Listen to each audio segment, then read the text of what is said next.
ब्रह्मो समाज बेसिक तौर पर देखें तो ब्रह्म समाज मॉडर्न इंडिया का पहला ऐसा सोशल रिवोल्यूशन था जो अंधविश्वास, धार्मिक त्रुटियों और कई सारे रिलीजन कॉन्सेप्ट को दूर करने का पहला प्रयास था। आमतौर पर लोगों का यह मानना था कि ब्रह्म समाज ने सती प्रथा पर रोक लगाया है। इसके अलावा भी इस रिवोल्यूशन के कई सारे उद्देश्य थे, जिसमें चाइल्ड मैरिज, पॉलीगेमिंग, डाउरी और साथ ही साथ girl education, properly right for women, window remarriage, इतने सारे उद्देश्य थे इस ब्रह्म समाज का। इस ब्रह्म समाज के लिए लोगों में जागरूकता 20 अगस्त 1828 को कोलकाता में देखा गया था, या कहें तो इसकी स्थापना कोलकाता में हुआ था। इसके संस्थापक राजा राम मोहन राय द्वारकानाथ टैगोर थे और इसमें नेता देवेंद्रनाथ टैगोर थे। यह आंदोलन आधुनिक भारत के निर्माण में एक इम्पोर्टेंट रोल प्ले करता है। इस आंदोलन की सबसे खास बात यह थी, इसमें एक ही ईश्वर को मानने का कॉन्सेप्ट था।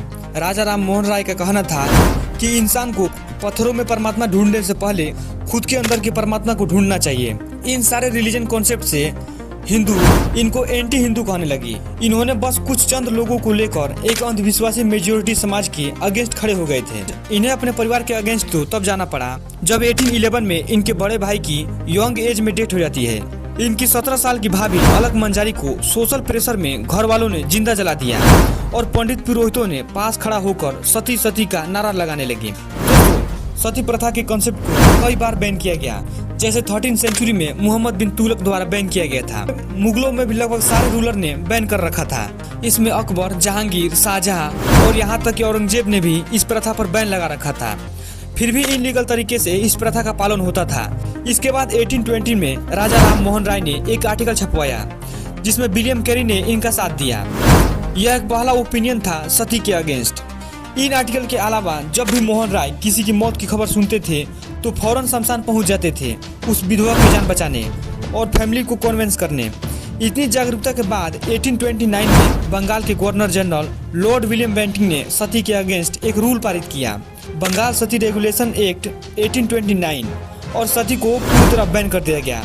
इसके बाद कुछ कट्टर हिंदुओं ने इस रेगुलेटिंग एक्ट का विरोध किया और एक सभा बनाई गई, धर्म सभा। इसको लीड करने वाला राधाकांत देव था। इसके बाद मोहन राय इंग्लैंड जाते हैं कि अब बंगाल सती रेगुलेटिंग एक्ट से कुछ छेड़छाड़ नहीं किया जाए। यह वही समय था जब मुगल रूलर अकबर सेकेंड ने मोहन राय को राजा का टाइटल दिया। तब से हम इन्हें राजा राम मोहन राय के नाम से जानते हैं। इंग्लैंड में इनका संघर्ष सक्सेसफुल रहा और धर्म सभा की अपील को रिजेक्ट कर दिया गया और सती को एबोलिश ही रखा गया। लेकिन अनफॉर्चुनेटली 1833 में राजा राम मोहन राय की डेथ हो जाती है। वैसे इंग्लैंड के ब्रिस्टल में राजा राम मोहन राय की आज भी एक बड़ा सा स्टेचू है। इसके बाद ईश्वर चंद्र विद्यासागर ने राजा राम मोहन राय के काम को कंटिन्यू रखा।